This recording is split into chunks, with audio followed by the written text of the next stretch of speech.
bola taká zvláštna. Domnievali sme sa, že najmä po jeseni, keď sme záver jesene mali celkom v pohode a myslím si, že dosť na naše pomery sme doplnili káder, že budeme mať menšie problémy a nejakým spôsobom niekde v pokojnom strede tabuľky skončí.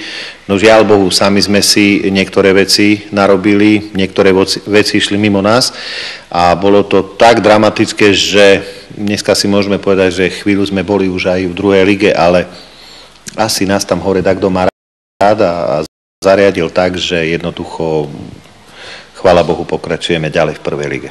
Čo vy ako prezident klubu pokladáte za najväčší problém toho, že Humene hralo opäť o záchranu?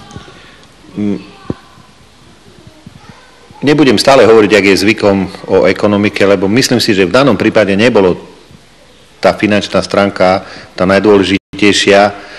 Skôr by som povedal, že zhoda nejakých okolností, na niektorých máme zodpovednosť my, na niektorých zodpovednosť nemáme, ale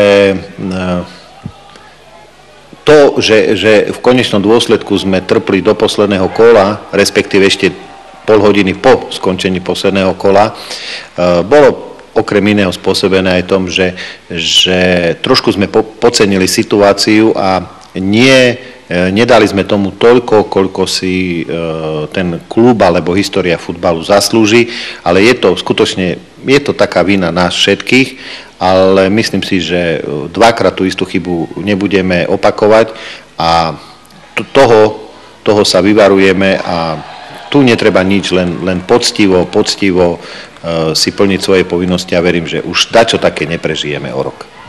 Vyvodíte z toho nejaké dôsledky, to znamená, ako to bude s pánom trénerom Valkučákom, ktorému sa končí zmluva, bude pri mužstve aj v budúcej sezóne. On skôr deklaroval, že pravdepodobne už sa bude venovať len práci pri 20-ke.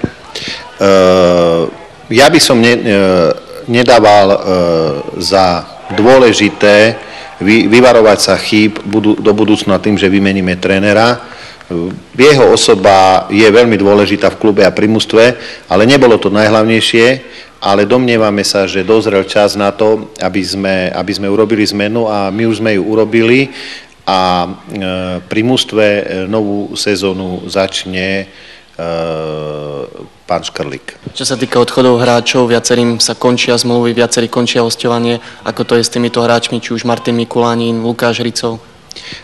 Čo sa týka kádra, dneska ešte je trošku predčasne, ale už o určitých veciach môžeme rozprávať, keď to ľudí zaujíma. Určite do novej sezóny nenastúpime, alebo nebude v kádri Tono Šoltís, Ivan Lapšanský, Maroš Gibala, Michal Pírka. Z nových hráčov, ktorých už dneska vieme, to je pre ľudí také najatraktívnejšie, určite prichádza Ruslan Jubarský. Chceli by sme, aby Lukáš Hricov ostal s tým, že dokonca aj s jeho bratom, ktorý hrával v Starej Ľubovni, počítame. Do kadra, do prípravy sa zapoja dvaja mladí, talentovaní futbalisti z rezervy Hajduku Split, ktorí tu dôjdu útorok. To je cez naše vzťahy s Nikšom Boliatom, ktorého si pamätáte, že tu dosť dlho hrával Humenom. A plus na to ešte nejaké veci sa dávajú dokopy, ale chceli by sme, aby to gro, ktoré tu bolo mimo tých chlapcov, čo som spomínal, ostalo. Rozprávalo sa niečo už aj o Dušanom Sninským, ako to je s týmto hráčom? Tak ako toto viete viac, jak ja. Áno?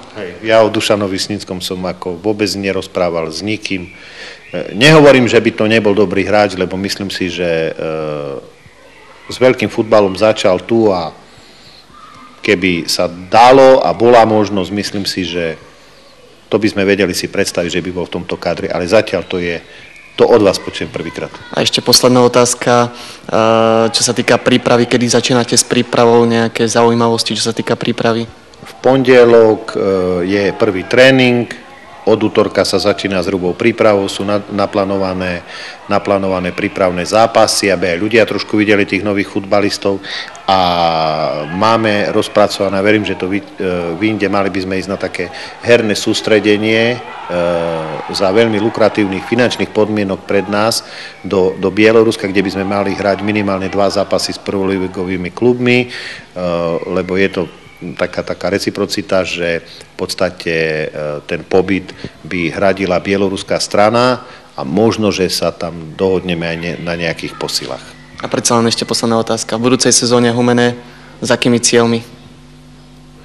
No už nikdy neprežiť to, čo sme prežili pri poslednom kole.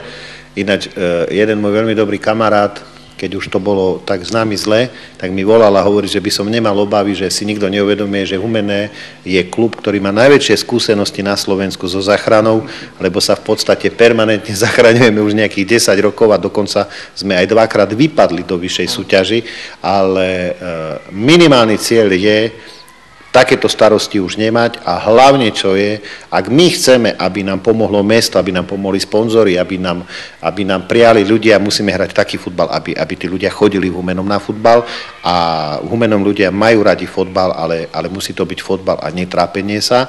Čiže ja verím, že to pochopia a uvidia, že, lebo teraz sme na ťahu my, doteraz boli iní, teraz už sme na ťahu my, aby sme tých ľudí dostali na štadión a toto je náš najhlavnejší cieľ. To není fráza, to je realita.